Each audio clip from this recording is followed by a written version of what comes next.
भोंदू खरात लैंगिक अत्याचारात नाशिक क्राईम ब्रँचने अटक केलेला हा भोंदू आणि त्याचं या ठिकाणी सिन्नर नाशिक हायवे आहे आणि या सिन्नर नाशिक हायवेपासून काही अंतरावर भव्यदिव्य आपल्याला कमान या ठिकाणी दिसून येते.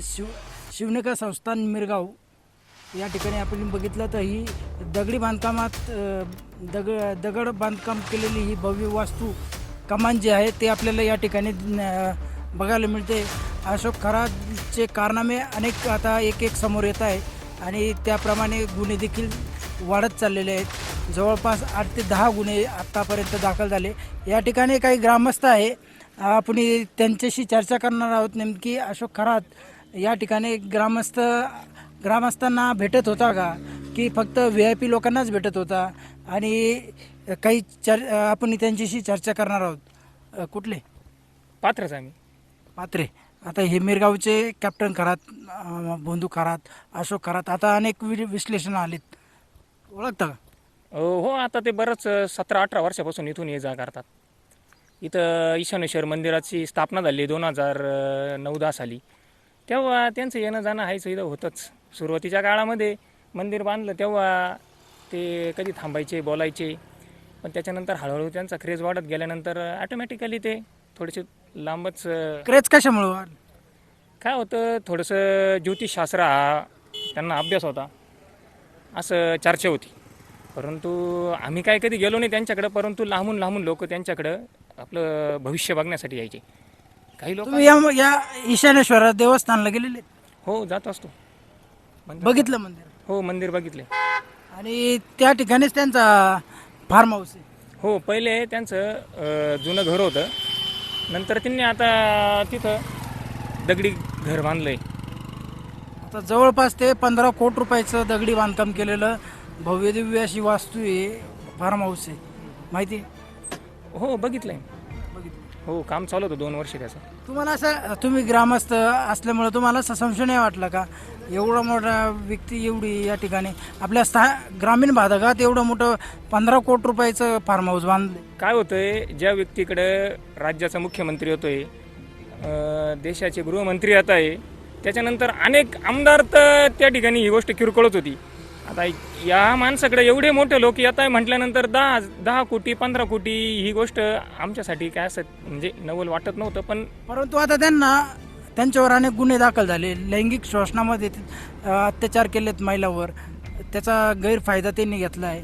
आता काय वाटतं त्यांच्याविषयी? नाही, ही गोष्ट खूप चुकीची केली आहे. जेव्हा 2008 ते 2012, 13, 14 साली असं आम्हालाही वाटलं नव्हतं की अशोक खरात हा माणूस असा निघेल म्हणून. सुरुवातीच्या काळामध्ये जेव्हा त्यांनी इथं ईशानेश्वर महादेवाची स्थापना केली तेव्हा पंचकृषीमध्ये खूप एक आनंदाचा वातावरण निर्माण झालं होतं. मिरगावचे लोक इथं असतील, पात्र आणि मिरगाव जवळजवळ एकच आहे, कारण की हे मंदिर शिवावरती, त्याचा अभिमान आम्हाला पण आहे तेवढाच मिरगाववाल्यांना पण आहे. सुरुवातीच्या काळामध्ये कॅप्टन साहेब त्यांचा बोलबाला होता. नंतर हळूहळू त्यांचे काहीतरी कारनामे तिथल्या ग्रामस्थांच्या नजरेस यायला लागले. मग ते तिथं स्वयंसेवक म्हणून काम करायला जात होते. मग ते हळूहळू तिथून त्यांनी पलायन केलं. त्याच्यानंतर थोडीशी त्यांची वार्ता बी पंचकृषीमध्ये पसरली. त्यानंतर हळूहळू ते पण थोडंसं वेगवेगळ्या याच्यामध्ये ते गेले. तुम्ही म्हणतात आता लैंगिक शोषण वगैरे ह्या गोष्टी त्या गोष्टी. आणि काय होतं, अति तिथे माती होतेच. एखादी गोष्ट जास्त झाली म्हणजे त्याचा विस्फोट होतो. आणि अशा प्रकारे आज ते आम्ही पण या गोष्टी सगळं आम्हाला आश्चर्य वाटतं आहे. आणि अशा प्रकारे त्यांचं वागणूक वर्तणूक होती. परंतु आता ते कायद्याच्या कचाट्यात सापडले. पोलिसांच्या हाच व्हिडिओ असलेला पेनड्राईव्ह आहे असा दावा केला जातोय.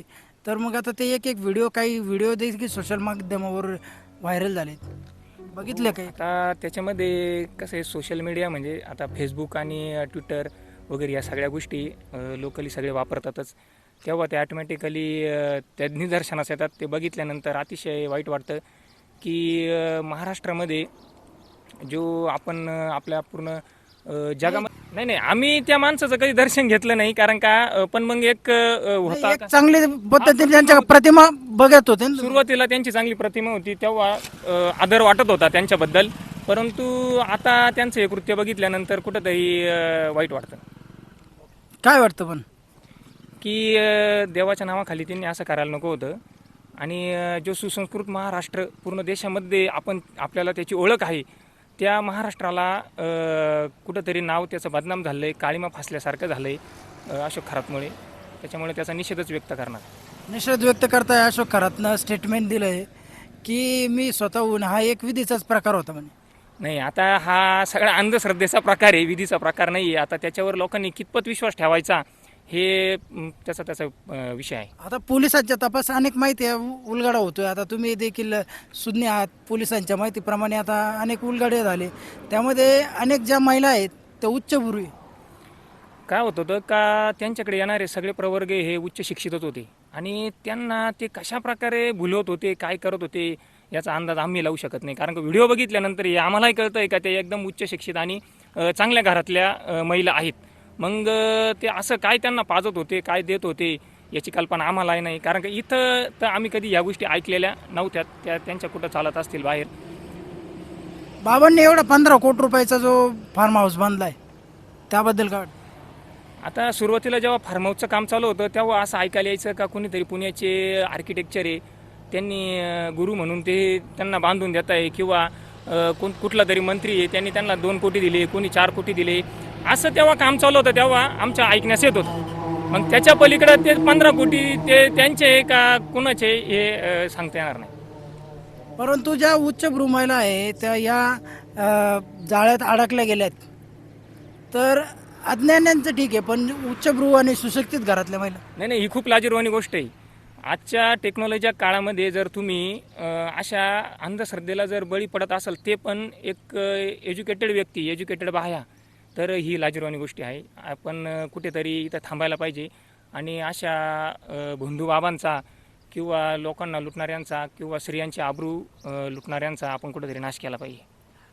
मग या निमित्ताने मला एक ओवी आठवती, म्हणजे ऐसे कैसे झाले भोंदू, कर्म करूनही म्हणती साधू. हां, हे फक्त महाराष्ट्रामध्येच होतं आणि जी महाराष्ट्राची सुसंस्कृत महाराष्ट्र म्हणून जी ओळख आहे ती कुठंतरी विलीन होत चालली. त्याच्यामुळं आता इथं कॅप्टन खरात जे म्हणत होते ते आता राहिलेले नाही असं वाटतंय. काय व्हायला पाहिजे? पोलिसांनी तपासाने काय? नाही, आता तो पोलिसांचा विषय ते त्यांच्या पद्धतीने करतील. जेवढे आरोप त्यांच्यावर सिद्ध झाले त्यांना ती शिक्षा होईल. काय वाटतं तुम्ही सुसंस्कृत आहात, अशा अंधश्रद्धा मध्ये लोकांनी पडलं पाहिजे का? काय अंधश्रद्धा? नाही, अंधश्रद्धेपासून दूरच राहिलेलं पाहिजे. किती नाही म्हटलं तरी कष्ट हे सर्वश्रेष्ठ आहे. त्याच्यामुळे आपण देवाची पूजा ही कितपत केली पाहिजे हे आपल्याला कळतं, परंतु अंधश्रद्धेला बळी पडलं नाही पाहिजे हे आपल्याला पहिल्यापासून सांगत आलेले. त्याच्यामुळे आपण त्याच्यापासून दूर राहिलं पाहिजे. अंधश्रद्धेला बळी नाही पडलं पाहिजे असं आपल्याशी बोलताना या ठिकाणचे ग्रामस्थ आहेत, त्यांनी आपली भावना जी आहे ती व्यक्त केलेली आहे. अशोक खरात जो आहे, कॅप्टन अशोक खरात, भोंदू खरात, त्याला कॅप्टन म्हणणे देखील उचित नाही आहे. ते कॅप्टन स्वतःला म्हणून घेत होता, असा तो भोंदू अशोक खरात आज पोलिसांच्या ताब्यात आहेत. SIT चौकशी सुरू आहे.